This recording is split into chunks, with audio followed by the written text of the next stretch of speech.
Une actualité expliquée grâce aux cartes, c'est les cartes à l'arrêt avec vous, Meredith Zavagno. Bonjour. Bonjour, Papa Zavagno. Vous êtes élève en classe de première au lycée Édouard Branly et cette semaine, vous venez nous parler des enjeux liés au réchauffement climatique sur la métropole de Shanghai.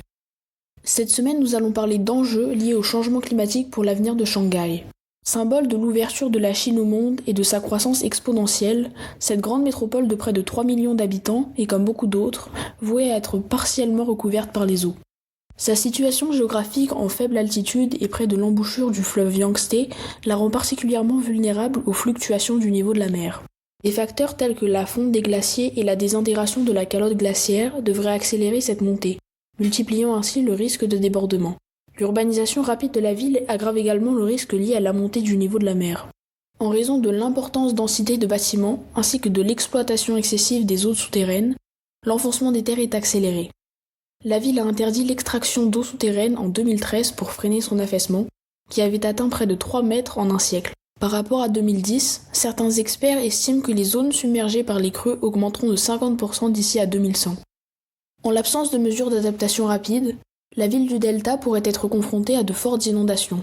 62% de la superficie totale de la ville pourrait être noyée d'ici la fin du siècle. Pour lutter contre ce qui semble être inévitable, la ville a fait le choix de l'adaptation. Le gouvernement chinois y teste son concept de ville-éponge. L'idée est de renoncer aux équipements rendant les sols imperméables pour privilégier l'absorption de l'eau. Ces 10 dernières années, Shanghai a donc investi plus de 5 milliards d'euros pour se protéger. Protection qui inclut la construction de murs le long de toute la côte pour résister aux vagues, de digues le long du fleuve qui traverse la ville pour contenir les crues, et même l'installation de caméras dans les endroits risquant d'être inondés. Mais ce n'est pas tout. Shanghai, comme toutes les grandes villes, doit faire face à de plus en plus de pics de chaleur.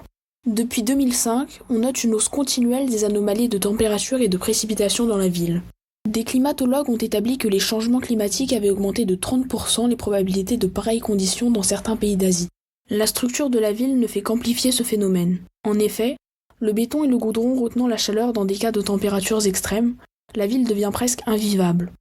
Jusqu'à présent, les urbanistes se souciaient peu de créer des couloirs d'air en ville pour rafraîchir l'atmosphère. Mais face à l'augmentation de ce genre de situation, faire de la ville un endroit s'adaptant aux fluctuations du climat va devenir l'un des enjeux principaux pour l'avenir des métropoles. Shanghai n'y fera pas exception. Les enjeux du réchauffement climatique sur la métropole de Shanghai, vous retrouverez tous les liens sur la page des cartes à l'arrêt sur franceriendutout.fr. Merci beaucoup Meredith Zavagno.